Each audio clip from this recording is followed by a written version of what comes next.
Hey everyone, we are working to hit 1,000 subscribers and I need your help to get there. If you enjoy the content, please hit that subscribe button right now. Cleveland Browns, day one of OTAs, May 20th, 2026. And we are already in full crisis mode. Not crisis for Shedeur. Crisis for everybody who told you this thing was already decided. Buckle in, because what just went down in Berea, Ohio is not just a football story, it is a full-on media war, a battle for the soul of a franchise, and the moment Shedeur Sanders officially started making believers out of doubters. Welcome back to Dre Reports.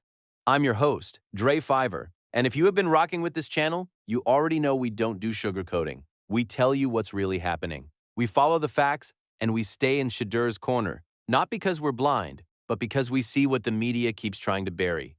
Let's get into it. So here is where we are coming into today. The Cleveland Browns officially opened Phase 3 OTAs this morning. Media access was limited, no full cameras on the field during team periods, but the official Browns social accounts dropped clips. And let me tell you, those clips were enough to send the internet into a frenzy. Shedeur Sanders kicked off the first 11-on-11 team period, with Deshaun Watson following behind him. Head coach Debunking confirmed that the rotation was intentional, that Shedeur was going to get slightly more reps overall, with both quarterbacks taking time alongside the first-team unit. Now, you hear that and you might think, okay, balanced competition, fair and square. But here is Dre's take, that framing matters.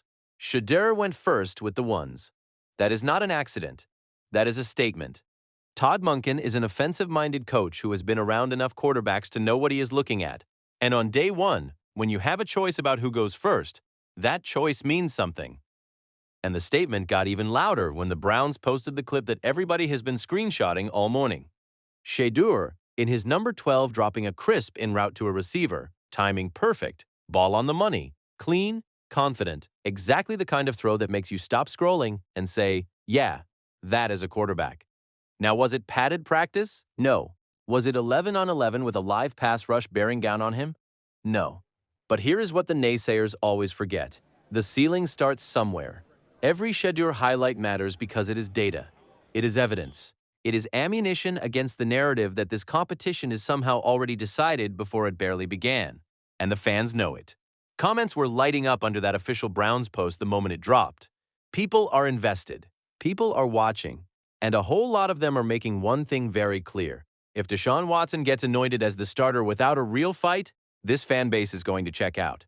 And honestly, Dre can't even blame them.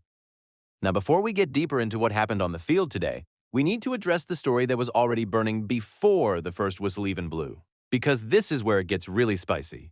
In the days leading up to these OTAs, there was a wave of media content pushing the narrative that Deshaun Watson already had the starting job locked up. The loudest voice in that wave? Former All-Pro running back LeSean McCoy, who went on his platform and dropped what he called insider information straight from sources inside the Browns organization.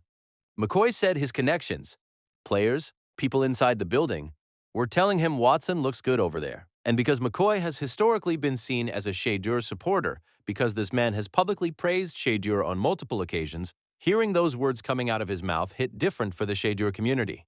It put the entire fan base on edge. It had people worried. It had Dre personally on edge, and I am not going to sit here and pretend otherwise. But here is what happened next. And this is the part that matters. ESPN Cleveland's own beat reporter, the man who is actually credentialed inside that building, who has access, who has been sourcing the Browns organization all offseason long, stepped in and pumped the brakes, hard. According to reporting circulating across NFL media, ESPN's Daniel Oyefusi confirmed that the story McCoy was pushing about Watson being clearly the starter and looking incredible was not accurate. Full stop. The competition is real. Shedeur has a genuine shot. And anybody out there telling you Watson has this sewn up before a single padded practice has been played is selling you something. Dre's personal opinion? I think McCoy got caught up chasing a story. Either his source was one disgruntled voice in a locker room, or somebody used him to plant a narrative. And he didn't see it coming. Either way, the story didn't hold up. And Daniel Oyefusi, who actually covers this team for a living, went on record to say so. That is significant. That is the beat reporter doing his job. And that is great news for everyone who wants to see this thing play out fair and square. Now let's talk about the real elephant in the room, because Dre is going to be direct with you the way he always is. The reason this Watson conversation even exists the way it does is not football. It is money. Specifically, it is $230 million of fully guaranteed money that the Cleveland Browns handed to Deshaun Watson back in 2022. At the time, the single largest fully guaranteed contract in NFL history by a margin of $80 million over the next closest deal. Think about that number. $230 million. Fully guaranteed. For a quarterback who has appeared in just 19 games as a member of this franchise across 4 seasons. 19 games. And his quarterback rating as a Brown ranks dead last among qualifying passers during that stretch. Dead last.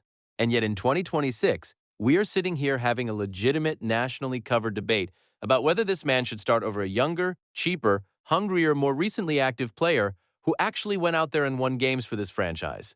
Dre's personal opinion? If Deshaun Watson's name was Deshaun Smith and he made the league minimum, this conversation would have ended the moment Shedeur Sanders took his first snap last November.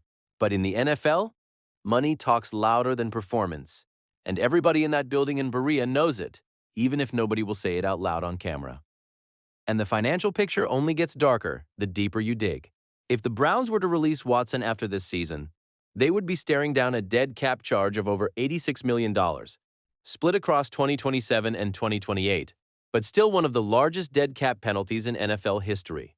So even when they cut him, and let's be honest, it is a matter of when, not if, Cleveland will be paying for this mistake for years after he is long gone. The Haslam family made arguably the worst trade in modern professional football history. 3 first-round picks, 3 additional draft selections, and $250 million in guarantees.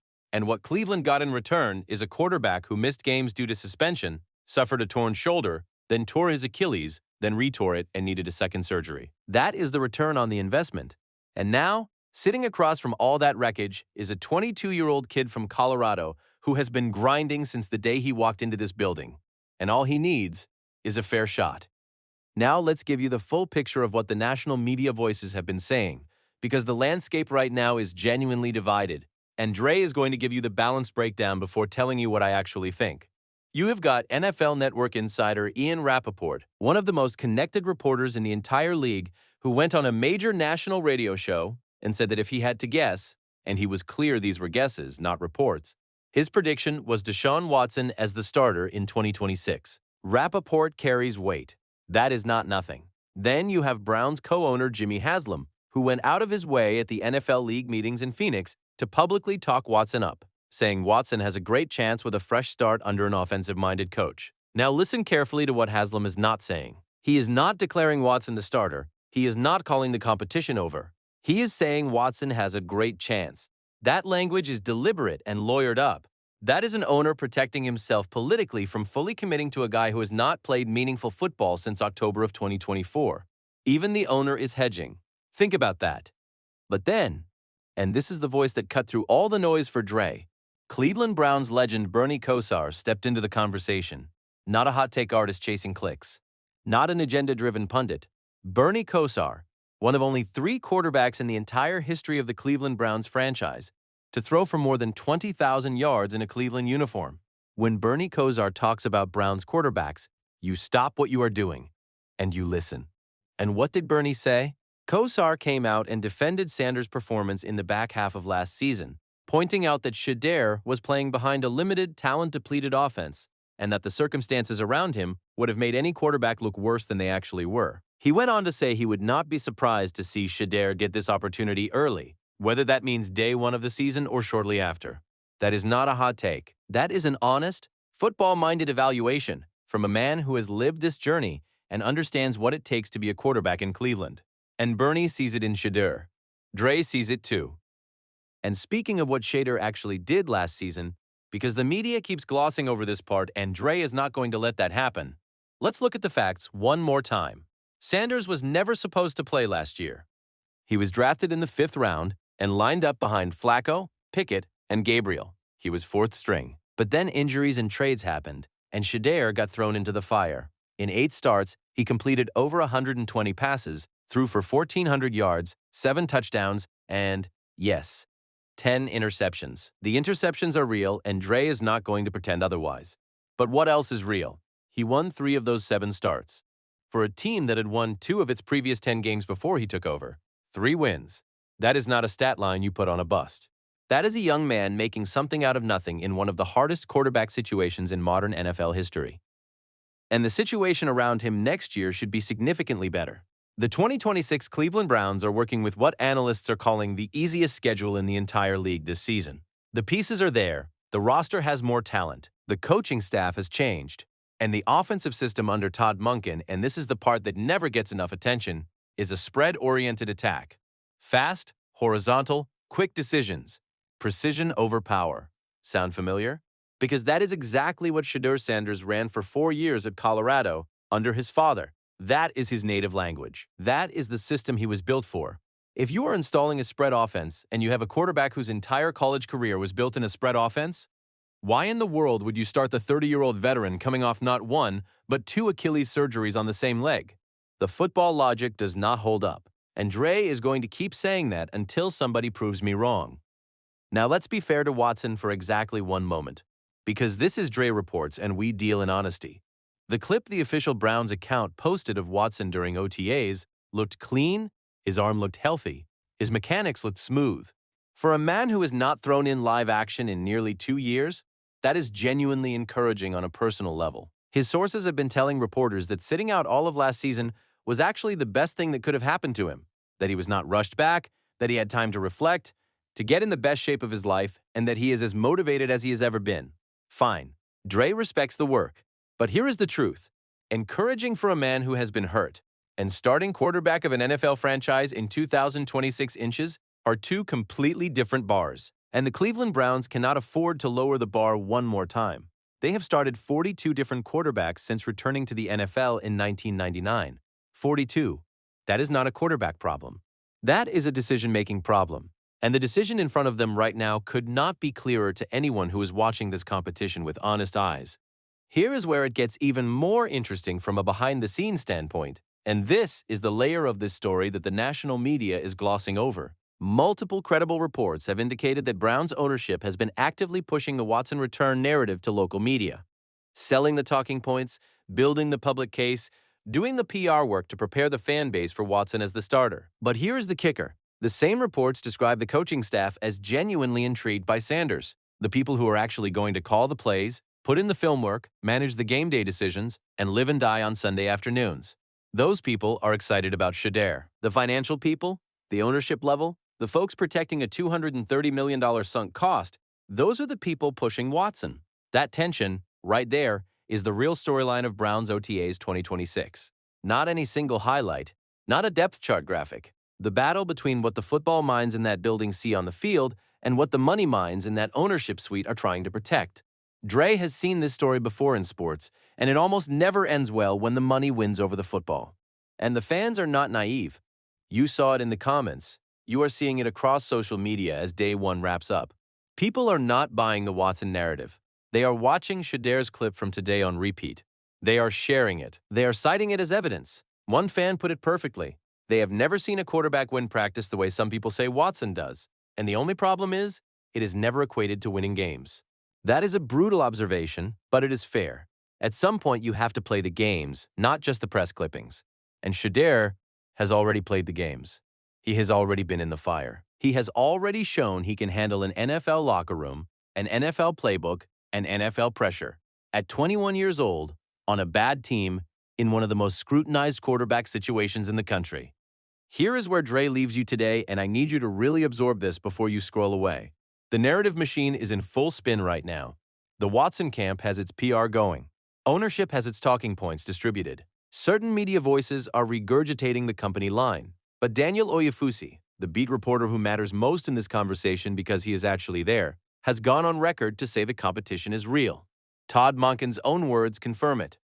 The day one rep structure confirms it. And Shedeur Sanders confirmed it himself every time he stepped on that field today. This is not over. This thing has barely started. And the next few weeks of OTAs and mandatory minicamp in June are going to tell us everything we need to know about whether the Cleveland Browns are finally ready to stop letting money make their football decisions for them. Dre is going to be here every single day covering it. Every rep, every clip, every press conference quote, every insider report. We are going to separate the facts from the fiction, and we are going to make sure Shedeur Sanders gets every ounce of credit he has earned. That is what this channel is built on, and that is not changing. If you believe Shedeur deserves a real fair shot at that starting job, smash that like button right now and let me know your number in the comments. Tell me, do you think the Browns are going to do the right thing and let the competition play out honestly? Or do you think the money is going to win again? Drop it below.